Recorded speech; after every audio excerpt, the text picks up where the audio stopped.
Good day everyone, I am Reynold Miranda and today I will discuss traffic control devices, especially traffic signs, traffic lights, signals and pavement markings.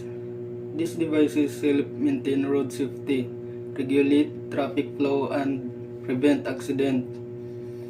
So, let's start. In traffic signs, number 1 is stop signs, classification of regulatory signs, meaning drivers must come to complete stop before proceeding.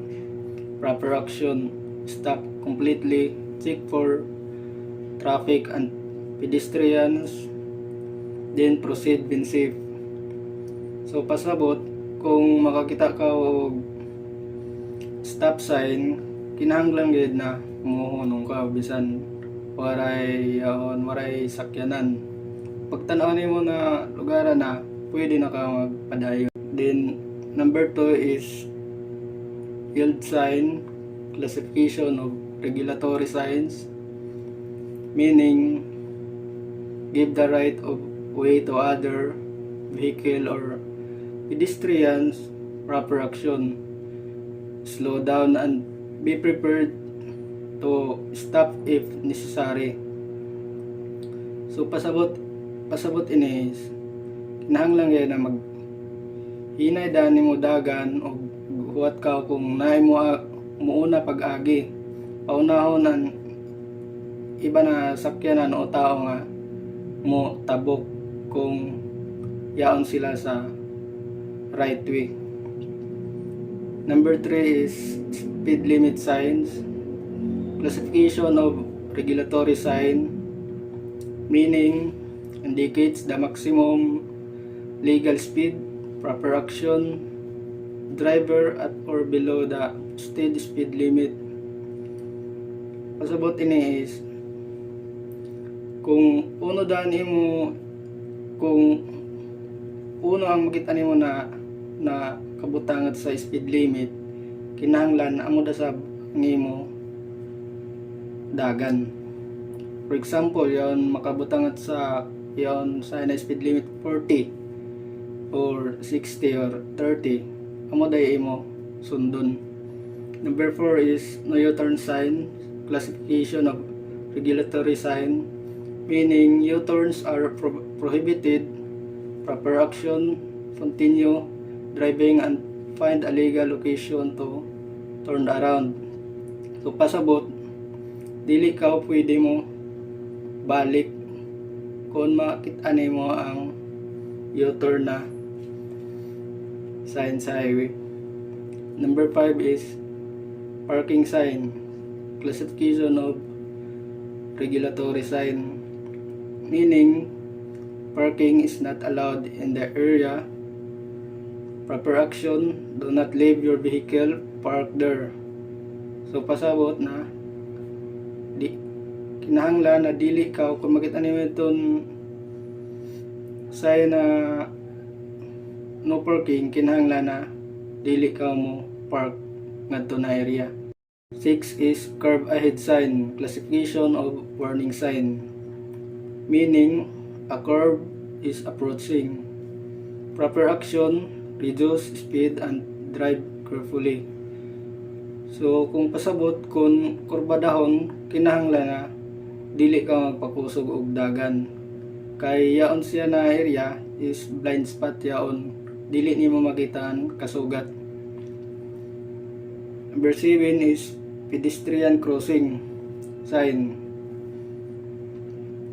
classification of warning sign, meaning pedestrians may cross ahead. Proper action, slow down and watch for pedestrians.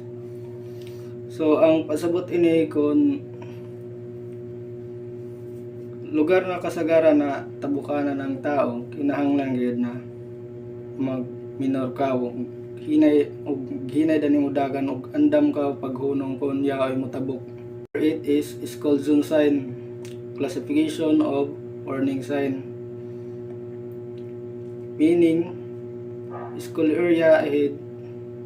Proper action is reduce speed. and be alert for children. So pasabot kung makita nimo ang sign na school zone, kinahanglan na maghinay ka kay damo estudyante na mangtabo kay mag-observe ka base niya mukalit pagtabok imo malikayan. So para safety para sa mga estudyante. Number 9 is hospital sign, classification guide sign, meaning indicates the location of the hospital, proper action, be cautious and avoid unnecessary horn use. So pasabot kung makita yan nimo na sign, likayan nimo na magpakusog o dili ka mag sigig busina. So number 10 is parking area, classification of guide sign, meaning indicates authorized parking area, proper action, park only with designated space. So pasabot lugar na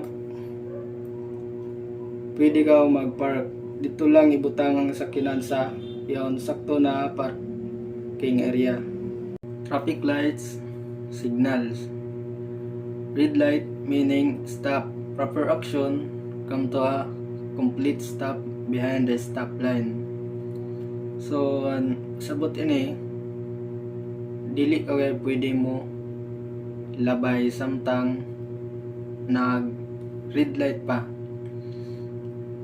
Yellow light meaning prepare to stop, proper action, slow down and stop safely if possible.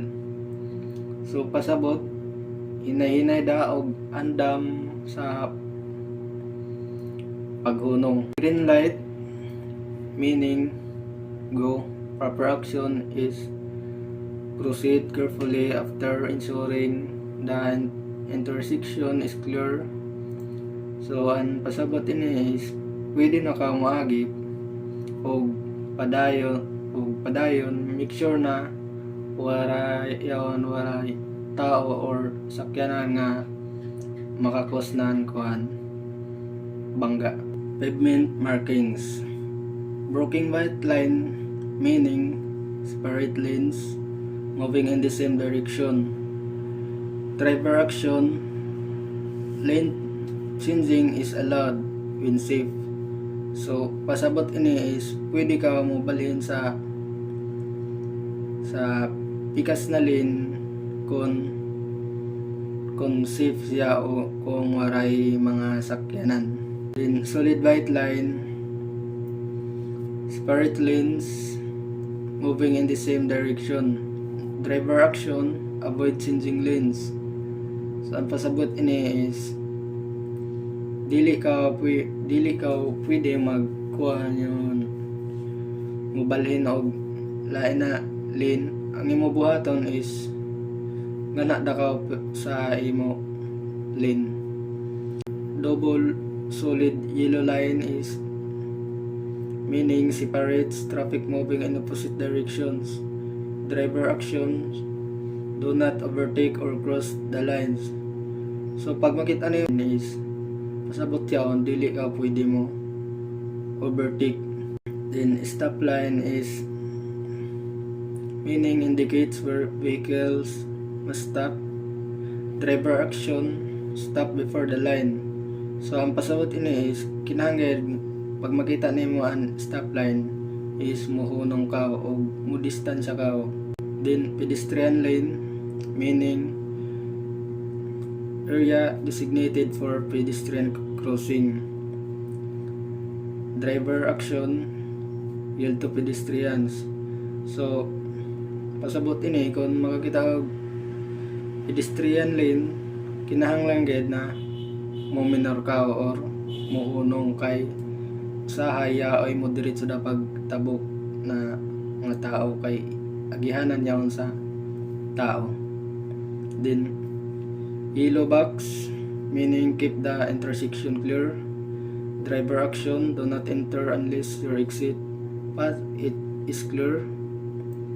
So ang pasabot ini is kinahanglan dili siya dili mabaraan intersection o dili ka pwede musuod kung dili pa ka makagawas dayon. So directional arrow meaning indicates the permitted direction of travel. Driver action follow indicated direction. So pasabot ini sundo nimo ang direction sa arrow kay amo ini siya ang sign kung hain ka o dapat mo pasingod. Bicycle lane meaning reserved lane for bicycles. Driver action, do not drive or park in the bicycle lane.